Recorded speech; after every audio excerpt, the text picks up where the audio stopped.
The alarm buzzed at exactly 5:30 a.m. 16-year-old Zara Williams reached over and hit snooze, just like she did every morning. 5 more minutes, just 5 more minutes. Her mom would be up soon, and the peaceful quiet of their small apartment would give way to the rush of morning routines. Outside her window, the sky was still dark. October mornings in this part of town meant streetlights still glowed as kids made their way to bus stops. Zara's neighborhood wasn't fancy, mostly hard-working families trying to make ends meet. Old buildings with character, her mom called them. Buildings that needed repairs, others might say. When the alarm rang again, Zara didn't hit snooze. Instead, she swung her legs over the side of the bed and stretched. Her school uniform waited, neatly pressed, on the chair where she'd left it last night. Navy blue skirt, white button-up shirt, and the dark blue blazer with the Westridge High emblem. The uniform cost more than 3 weeks of her mom's grocery budget. An investment in your future, her mom had said with a smile when they bought it. The bathroom mirror showed the same face as yesterday. Brown eyes still sleepy, hair wrapped carefully in a silk scarf to protect the braids she'd spent hours doing over the weekend. Zara unwrapped her hair and began her morning routine. "Morning, baby," her mom called as Zara stepped into the kitchen 30 minutes later. Ms. Williams was already dressed in her hospital scrubs, making breakfast and packing lunch for them both. "You sleep okay?" "Yeah," Zara said, grabbing the lunch bag her mom held out. She slipped it into her backpack next to her carefully organized folders and notebooks. "Got that history presentation today?" Her mom looked up from pouring coffee into her travel mug. "The one about the civil rights movement?" "Yeah. I'm focusing on local leaders that don't get mentioned in the textbooks. That's my girl." Her mom smiled with pride. Always digging deeper. They ate breakfast together like they always did. Just 15 precious minutes before Ms. Williams had to leave for her early shift at the hospital. Zara would wash the dishes before heading out herself. "Remember, I'm working a double today," her mom said at the door. "There's chicken and rice in the fridge for dinner. Just heat it up." "I know, Mom." Zara smiled. "I'll be fine." After washing the dishes, Zara grabbed her backpack and headed out. Their apartment was on the 3rd floor, and the elevator had been broken for weeks. She took the stairs quickly, nodding a greeting to Mrs. Chen from 2B, who was taking out her trash. The morning air hit Zara's face as she stepped outside. Gray clouds hung low, threatening rain. She zipped up her jacket and walked the 3 blocks to her bus stop, passing the convenience store where Mr. Patterson was unlocking the security gate. He waved, and she waved back. 7 other kids waited at the bus stop, none from Westridge. They'd all be getting off at the public high school 5 miles before Zara's stop. They wore jeans and hoodies, not uniforms. Some of them used to be her friends in middle school before the scholarship to Westridge changed everything. "Hey, Zara," said Dion, a boy she'd known since 3rd grade. "Ready for another day with the rich kids?" Zara shrugged. "Just another Monday. Man, I don't know how you do it," Dion said, shaking his head. "All those stuck-up kids looking down on you." "Not all of them are bad," Zara said, though sometimes she wondered if that was true. "Besides, that school's my ticket to college." Their neighborhood bus arrived first, packed with workers heading downtown. Zara let it pass. 10 minutes later, the school bus pulled up. The neighborhood kids climbed on, but Zara waited. Her bus, the one that went all the way to Westridge, would come next. When the Westridge bus finally arrived, the first drops of rain began to fall. Perfect timing. Zara climbed on, flashing her student ID to the driver, Mr. Thompson. "Morning." "Zara, looks like you're beating the rain," he said with a smile. "Just barely," she replied, already scanning for an open seat. The Westridge bus was nicer than the regular school buses. Cushioned seats, no graffiti, even charging ports for phones. But it was still a bus, with all the unwritten social rules. That came with it. The bus was its own little world. You could tell everything about Westridge's social ladder just by looking at where people sat. The back seats belonged to the popular kids, the ones who lived in big houses with pools and took vacations to Europe. The middle was for the regular kids, the ones whose parents were doctors or lawyers or owned small businesses. The front seats were for freshmen or kids like Zara, scholarship students who weren't really supposed to be there according to some. Every day for the past 2 years, Zara had found a seat in the middle section, pulled out a book, and kept to herself during the 40-minute ride. She didn't bother anyone, and usually no one bothered her. It was the same book today, her dog-eared copy of Toni Morrison's Beloved that her English teacher had given her last year. The pages were soft from so much handling, with notes scribbled in the margins. But today was different. The rain had messed everything up. Kids who usually walked the last few blocks were taking the bus the whole way. By the time Zara climbed on, nearly every seat was taken. She walked down the aisle looking for her usual spot. Taken. So was the one behind it, and the one across from it. She kept walking, aware of eyes watching her, wondering where she'd end. Up. Only when she reached the very back of the bus did she see it, one empty seat right by the window. In the territory of kids who summered in the Hamptons and had never taken public transportation except for this school bus. Zara hesitated, knowing she was about to cross an invisible line. The seat was next to a boy she didn't know, who had his expensive headphones on and was staring out the opposite window, pretending not to notice her. She could stand, but the bus ride was long, and she needed to review her notes one more time, before her presentation. Taking a deep breath, Zara sat down in the empty seat. The boy shifted slightly away from her but said nothing. She pulled out her history folder and focused on her notes, trying to ignore the feeling that she didn't belong here. The bus pulled away from the curb as the rain started coming down harder. Through the window, Zara watched her neighborhood disappear, behind sheets of water. 3 more stops until they reached the neighborhoods where the popular kids lived. 3 more stops until the real test would begin. The bus driver hit a pothole, and Zara's pen rolled off her notebook. As she leaned down to pick it up, the bus slowed to a stop. They had reached Oakwood Heights, the fancy neighborhood with houses that looked like they belonged in magazines. Zara glanced out the window. The rain was coming down harder now, turning the world outside into a blur of grays and greens. The bus door opened with a hiss, and cold air rushed in along with the sound of splashing water. The first person to climb on was a tall boy with perfect hair, who didn't even bother shaking off his umbrella before closing it. Behind him came 2 girls wearing the same uniform as Zara, but somehow they made it look like designer clothes. They were talking and laughing about someone's pool party from the weekend. And then she appeared. Madison Pierce stepped onto the bus like she owned it. Maybe she thought she did.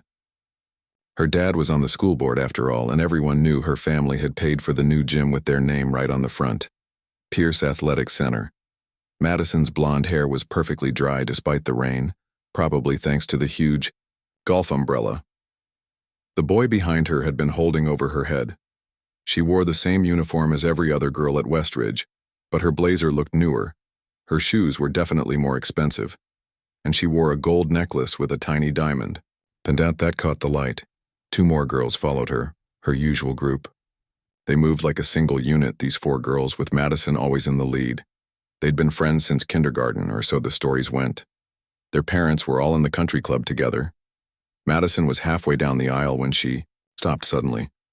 Her eyes narrowed as she spotted Zara in the back seat, the seat Madison sat in every single day. Even the bus driver knew it was Madison's seat. Not officially, of course, but by the unwritten rules that governed everything at Westridge. The bus got quiet, not completely silent, but that eerie kind of quiet where everyone is suddenly paying attention without making it obvious. The boy next to Zara suddenly became very interested in his phone. Excuse me? Madison said, her voice carrying through the bus like it was made to command attention. You're in my seat. Zara looked up from her notes. She'd been so focused on her presentation that for a second she almost didn't register who was talking to her. But there was Madison, standing in the aisle, one perfectly shaped eyebrow raised in expectation. Zara's heart began to race, beating so loud she wondered if everyone could hear it. She took a small breath, trying to keep her face calm. I don't see your name on it, she replied, her voice quieter than she wanted it to be, but steady. And there aren't any assigned seats on this bus. A few gasps came from somewhere in the middle of the bus. Nobody talked to Madison Pierce that way, nobody. Madison's friends exchanged glances. The one with the pearl earrings, Zara thought her name might be Brittany, whispered something to the other girl who covered her mouth like she was holding in a laugh. "Listen, scholarship girl," Madison said, drawing out the word, scholarship, like it was something dirty. Her lip gloss caught the light as she spoke, forming a sneer that didn't belong on such a pretty face. "I've sat in that exact spot every day since freshman year. Everyone knows that's my seat." More whispers rippled through the bus. The boy sitting next to Zara suddenly got up, mumbling something about needing to talk to someone, and slid into an already crowded seat across the aisle. Now it was just Zara, alone on the seat that had apparently belonged to Madison Pierce since the beginning of time. Zara felt something hot and tight form in her chest. It was the same feeling she got when a store clerk followed her around the shop, or when teachers seemed surprised when she knew the answers in class. It was the feeling of always having to prove herself, of always being the one to move, to accommodate, to shrink. She looked at her notes for her history presentation. The faces of civil rights leaders stared back at her, people who hadn't moved when they were told to, people who had stayed in their seats. "I was here first," Zara said, finding her voice and looking directly into Madison's eyes. She was surprised by how firm she sounded. "There are plenty of other seats, or you can stand." The bus went completely silent now. Even the kids who had been pretending not to watch were openly staring. Madison's mouth opened slightly in shock, like she couldn't believe what she was hearing. "Do you know who I am?" Madison asked, placing one hand on her hip. Her gold bracelet jingled softly with the movement. "Yes," Zara said simply. "And you know who I am too. I'm the girl sitting in this seat right now." Someone in the middle of the bus let out a low, "Oh," and a few people snickered. Madison's cheeks flushed pink. "Mr. Thompson," Madison called, to the bus driver, not taking her eyes off Zara. "Aren't there rules about where we sit? Isn't there some kind of, I don't know, seniority system or something?" The bus driver, who had been watching the whole scene in his large rearview mirror, cleared his throat. "No assigned seats, Miss Pierce, board policy. First come, first served." Madison's eyes narrowed to slits. "My father will hear about this." "I'm sure he will," Zara muttered, just loud enough for Madison to hear. For a moment, they just stared at each other, Madison towering in the aisle, Zara sitting firmly in her spot. Around them, the other students watched like they were at a tennis match, heads swiveling back and forth. The bus hit another pothole, making everyone sway. The driver called back, "Everyone needs to be seated now. We're running late." Madison didn't move. Her friends stood awkwardly behind her, looking at each other like they weren't sure what to do. This wasn't in their script. No one ever said no to Madison Pierce. Madison leaned in closer, her voice dropping low so only Zara could hear. "Do you have any idea what I can make your life like at this school?" Her breath smelled like mint gum and expensive coffee. Zara didn't flinch. She'd faced worse threats than a spoiled rich girl. But her palms were sweating now, and she discreetly wiped them on her skirt. Standing up to someone like Madison wasn't just about this moment. It was about tomorrow and the next day and all the days after that. "Everyone needs to be seated now," Mr. Thompson called again from the driver's seat, his voice sharper this time. "We're already running 5 minutes behind." "This isn't over," Madison whispered, then straightened up and turned to her friends with a fake smile. "Let's go sit up front today. I'm tired of the view back here anyway." But as she started to move away, one of her friends, the tall one with the perfect teeth that probably cost her parents thousands in orthodontist bills, tugged at Madison's sleeve. "Are you seriously going to let her get away with that?" The "ow" girl asked, loud enough for Zara to hear. Madison stopped, her shoulders tensed. Zara could see the calculations happening in Madison's head. How it would look to back down. What her friends would say. What everyone else on the bus would remember. Madison turned back slowly. Her smile was gone. In its place was something harder, colder. "You know what? You're right, Alexa. She took a step toward Zara. I don't think the scholarship girl understands how things work around here. Zara's grip tightened on her history folder. She'd been naive to think Madison would just walk away. I know exactly how things work, Zara said, keeping her voice steady. That's why I'm not moving. Madison's face flushed red with anger and embarrassment. Nobody said no to Madison Pierce. Not the teachers, not the principal, not even her parents, from what Zara had heard. Move. Now. Madison's voice wasn't loud anymore. It was low and dangerous. No. It was just one word, but it hung in the air between them like a challenge. Zara could feel the stares of everyone on the bus. Even Mr. Thompson was watching in the big rearview mirror, his bushy eyebrows pulled together in concern. Madison looked around, noticing all the attention they were getting. Then her eyes landed on Zara's backpack, which sat on the floor between Zara's feet. In one quick motion, Madison reached down and grabbed it. Hey! Zara stood up, but it was too late. Madison threw the backpack into the aisle, where it landed with a thud. Pens and pencils spilled out of an unzipped pocket, rolling across the dirty floor. Now your stuff isn't in my seat anymore, Madison said, with a smirk. So move. A few kids in the middle of the bus gasped.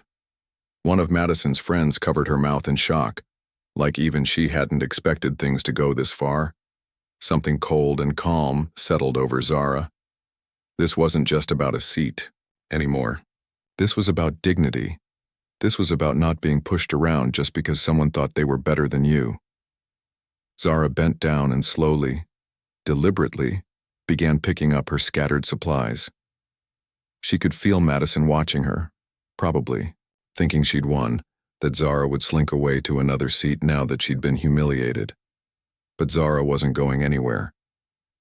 She finished gathering her things, zipped up her backpack carefully, and sat back down in exactly the same spot. Then, she reached into the pocket of her blazer and pulled out her phone. What are you doing? Madison demanded, her confidence faltering slightly. Recording this, Zara said calmly, holding up her phone so Madison could see the screen. So when I report you for harassment and creating a hostile environment based on racial discrimination, there won't be any question about what happened. Madison's mouth opened and closed like a fish out of water. I never said anything about. You called me scholarship girl in that tone. Zara interrupted, her finger hovering over the record button. Everyone heard it and everyone knows what you meant. Zara's heart was pounding so hard she could feel it in her throat, but she kept her face calm. This was a gamble. She wasn't actually recording yet, but Madison didn't need to know that. You can't prove anything, Madison hissed, but she took a small step back. Want to bet? Zara's finger tapped the screen and the red recording light came on. Why don't you repeat what you just said? About how you've sat in the same spot for years and how I should know my place. Madison's eyes widened as she realized Zara was now actually recording. She looked around frantically, suddenly aware of all the witnesses. Put that away, she snapped, reaching for the phone. Zara pulled it back quickly. Don't touch me or my property again. That would be assault, and it's all on video. By now, Mr. Thompson had put the bus in park and was making his way down the UR aisle toward them, his face stern. What's going on back here? Madison quickly put on an innocent expression. Nothing, Mr. Thompson. Just a misunderstanding about seating. She threw my backpack, Zara said, still recording, because I wouldn't give up this seat. Mr. Thompson looked from Zara to Madison, then at the phone in Zara's hand. He sighed deeply. Miss Pierce, go find another seat right now. And Miss Williams, please put your phone away, we need to get moving. But that's my seat, Madison protested, her voice rising to a whine. I always sit there. Not today, you don't, Mr. Thompson said firmly. Now please find another seat so we can get to school before next period. Madison stood frozen for a moment, clearly not used to adults telling her no. Then she shot Zara a look of pure venom. My father will hear about this, she repeated. So will the school board, Zara replied evenly, still recording.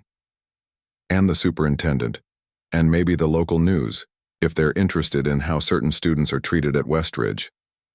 A ripple of oohs went through the bus. Someone in the middle started a slow clap that quickly died when Madison glared in their direction. With one last furious look at Zara, Madison turned and stalked to the front of the bus, her friends trailing behind her like ducklings following their mother. They squeezed into seats that were already occupied, forcing other kids to move over. Mr. Thompson waited until they were settled, then made his way back to the driver's seat. The bus lurched forward and the usual chatter slowly resumed, though now it was all about what had just happened. Zara stopped the recording and saved it, her hands trembling slightly. She hadn't planned any of this. She just wanted to review her notes for her presentation. But something told her that this morning's events were going to change things at Westridge, one way or another. She looked out the window at the rain, which was finally starting to let up. Weak sunlight broke through the clouds, creating patches of brightness on the wet pavement. It felt like a sign somehow. The rest of the ride to school, Zara sat alone in the back seat that had been Madison's for so long. She tried to go back to reviewing her history notes, but she couldn't focus. Her mind kept replaying what had happened, wondering what would come next. One thing was certain. School today was going to be anything but normal. By third period, everyone at Westridge High knew about what had happened on the bus. Zara could feel eyes on her in the hallways, hear the whispers that followed her. For once, though, the whispers didn't feel mean or judgmental. They felt different, respectful almost. "Is that her?" she heard a freshman girl ask her friend as Zara walked past. "Yeah, that's the girl who stood up to Madison Pierce," the friend replied, not even trying to keep her voice down. "Can you believe it?" Zara kept her head high and pretended not to hear, but inside her stomach was in knots. She'd never wanted to be the center of attention. She'd just wanted to sit down and review her notes. Now she'd become some kind of overnight legend, and she wasn't sure how to feel about it. Her AP history presentation went well. She spoke about local civil rights leaders who weren't in the textbooks, ordinary people who'd done extraordinary things in their own neighborhoods. When she finished, her teacher, Ms. Reynolds, gave her an approving nod. "Excellent work, Zara," Ms. Reynolds said. "I particularly appreciated your focus on everyday courage. Sometimes the biggest changes start with the smallest acts of resistance." Zara wondered if Ms. Reynolds had heard about the bus incident too. From the knowing look in her eyes, Zara guessed she had. At lunch, Zara headed to her usual spot, a corner table near the library where she usually sat alone or sometimes with a couple of other scholarship kids. But today, as she crossed the cafeteria with her tray, a girl from her chemistry class waved her over. "Hey, Zara, want to sit with us?"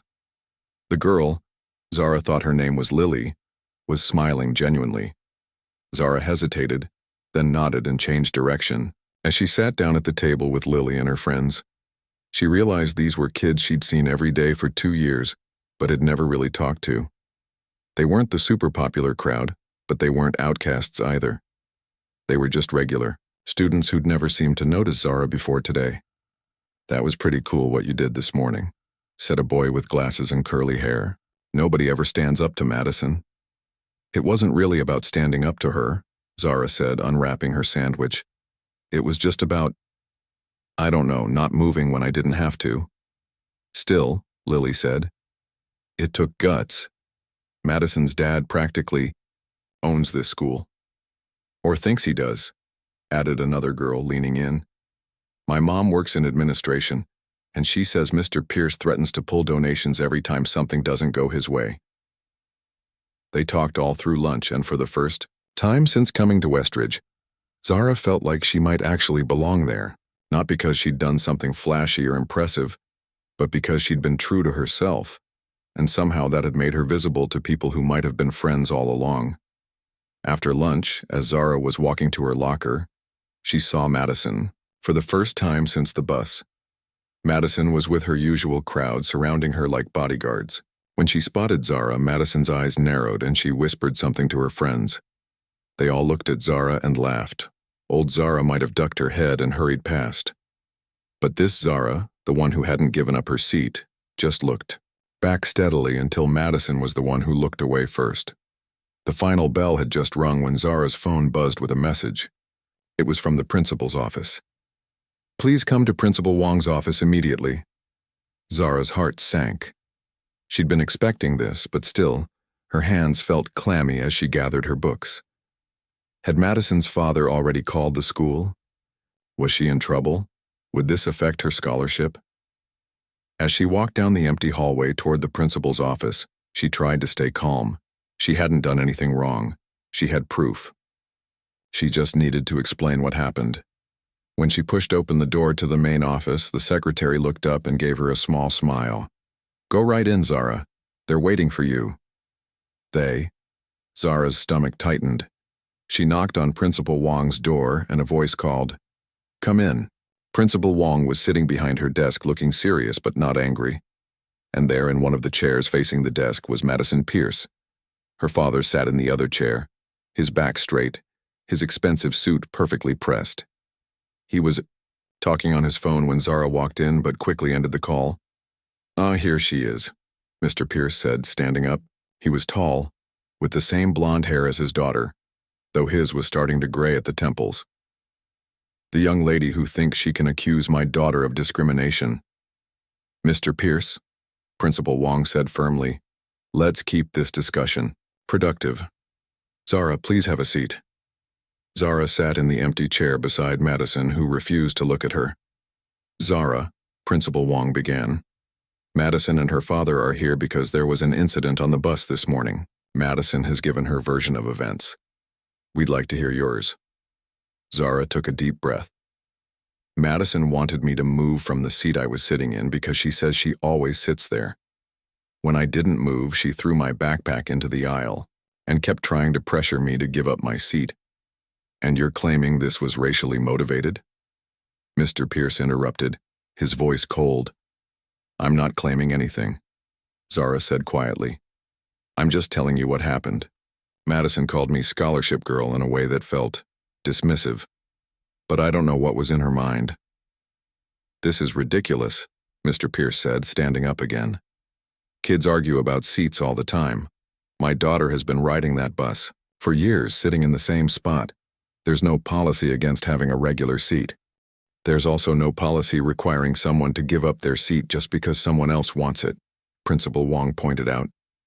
She turned to Zara. "Do you have any witnesses who can back up your version of events?"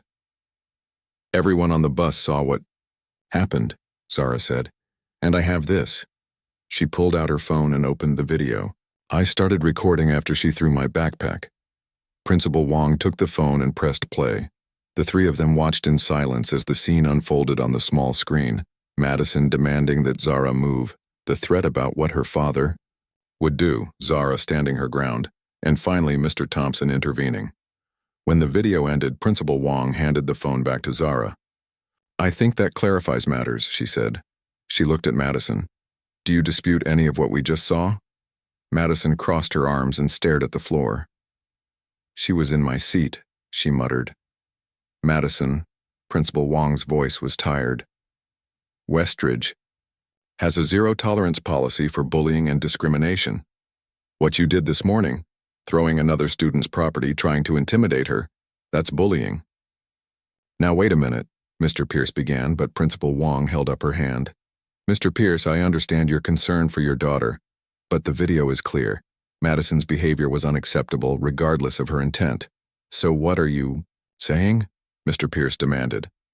"I'm saying that Madison will be suspended for 3 days and she'll need to complete our school's cultural sensitivity training before returning," Principal Wong said firmly. "This is outrageous." Mr. Pierce's face turned red. "Do you know how much money my family has given to this school? The Pierce Athletic Center doesn't pay for itself." Principal Wong didn't even blink. "Donations to the school, while appreciated, do not exempt any student from our code of conduct. If you'd like to discuss this further, I suggest we schedule a meeting with the superintendent." Mr. Pierce opened his mouth to argue more, but something in Principal Wong's steady gaze made him think better of it. Instead, he turned to Madison. "Let's go. Now." As they were leaving, Mr. Pierce paused at the door and looked back at Principal Wong. "This isn't over. The school board will hear about this." "I'm sure they will," Principal Wong replied calmly. In fact, I'll be sending them a full report myself. After they left, Principal Wong turned to Zara with a small smile. Are you okay? Zara nodded, feeling a weight lift from her shoulders. Yes, ma'am. What you did this morning took courage, Principal Wong said. Standing up for yourself in a respectful way is never wrong, Zara. Remember that. Thank you, Zara said, rising to leave. Oh, and one more thing, Principal Wong added.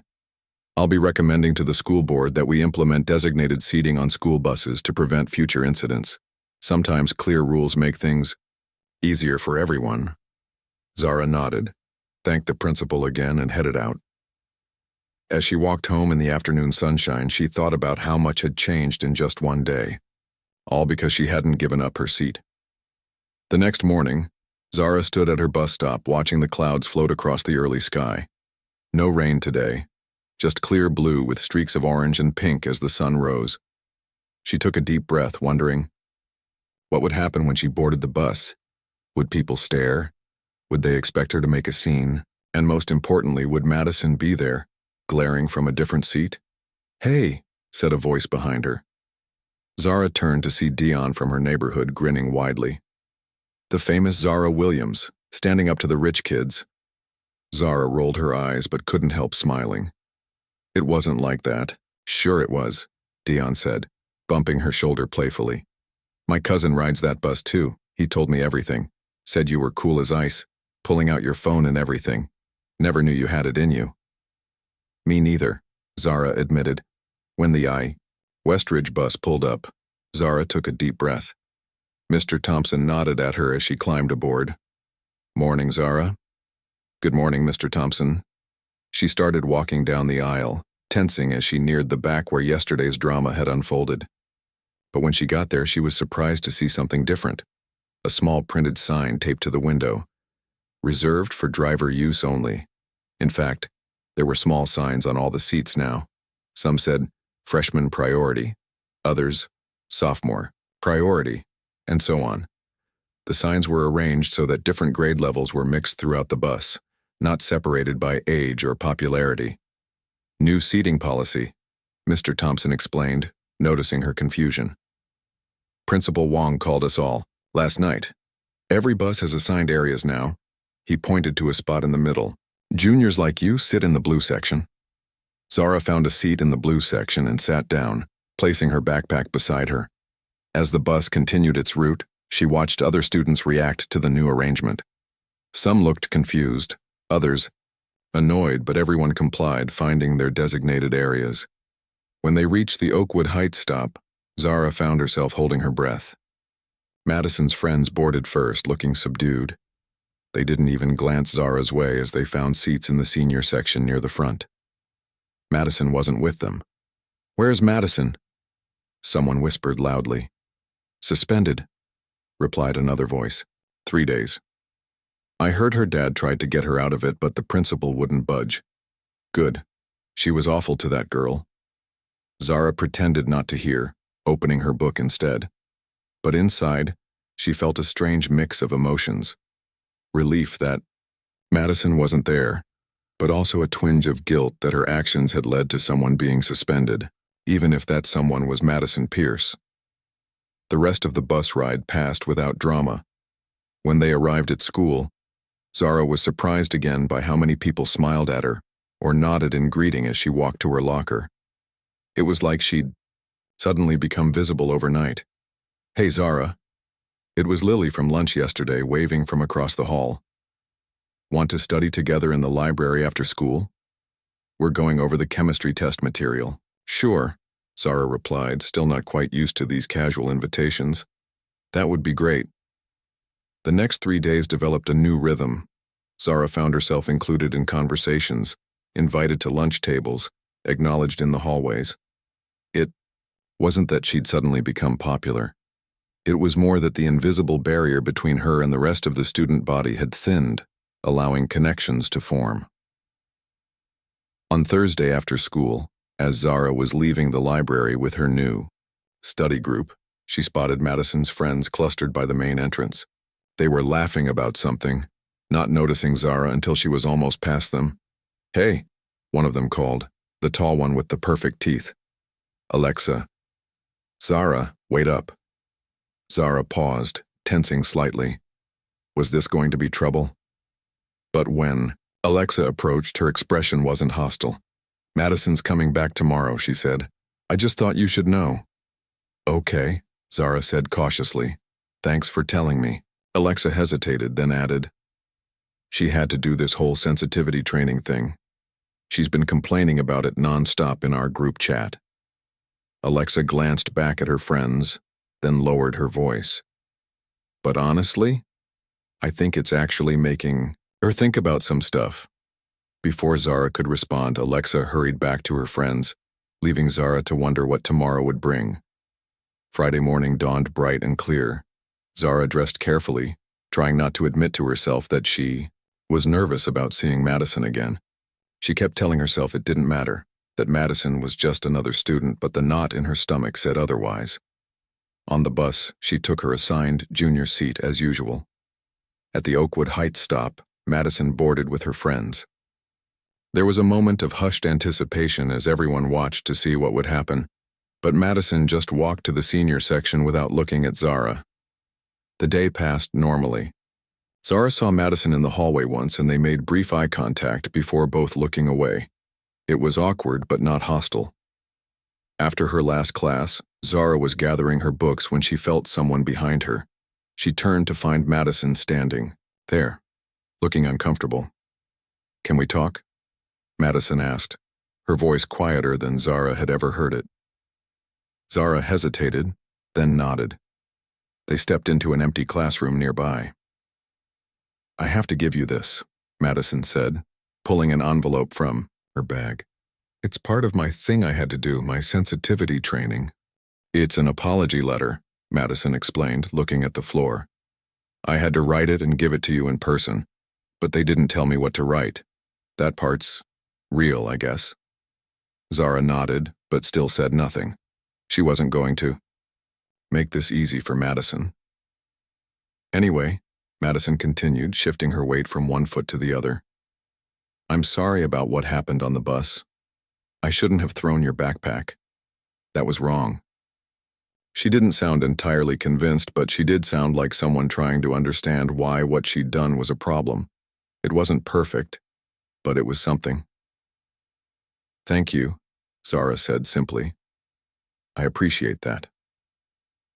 Madison looked relieved that the conversation was almost over. So that's it. You can read it later or whatever. She turned to go, then paused at the door. You know, no one's ever stood up to me like that before. It wasn't exactly admiration in her voice, but there was something like reluctant respect. Then she was gone, leaving Zara alone with the envelope. Over the next few weeks, things at Westridge slowly transformed.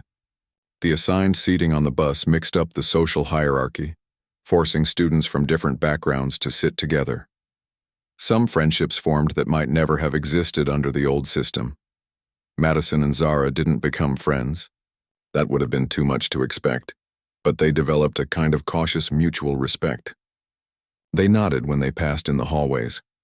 Once, when they were assigned as lab partners in chemistry, they worked together efficiently and without drama. As for Zara, her world expanded. She joined the student council after Lily nominated her. During her campaign speech, she talked about creating a more inclusive environment at Westridge, where every student felt valued regardless of their background. Sometimes standing your ground is about more than just keeping your seat, she told her fellow students. It's about claiming your rightful place in the world and helping make space for others to do the same. She won the election by a landslide. At the year-end assembly, Principal Wong called Zara to the stage to receive the Principal's Courage Award, a new honor created to recognize students who demonstrated moral courage and leadership. As Zara accepted the small plaque, she glanced out at the audience. Her mom was there, beaming with pride from the back row. Lily and her other new friends were giving her thumbs up. And in the middle section, Madison sat with her friends, not cheering but watching, with something that wasn't quite a smile but wasn't a frown either.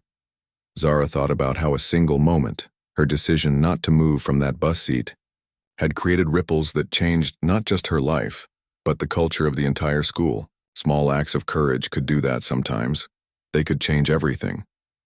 "Thank you for this honor," she said into the microphone. "But the real award is seeing how we've all grown this year. Sometimes it takes standing up for yourself to help others find their voice too." As she walked back to her seat, Zara felt a certainty settle in her chest.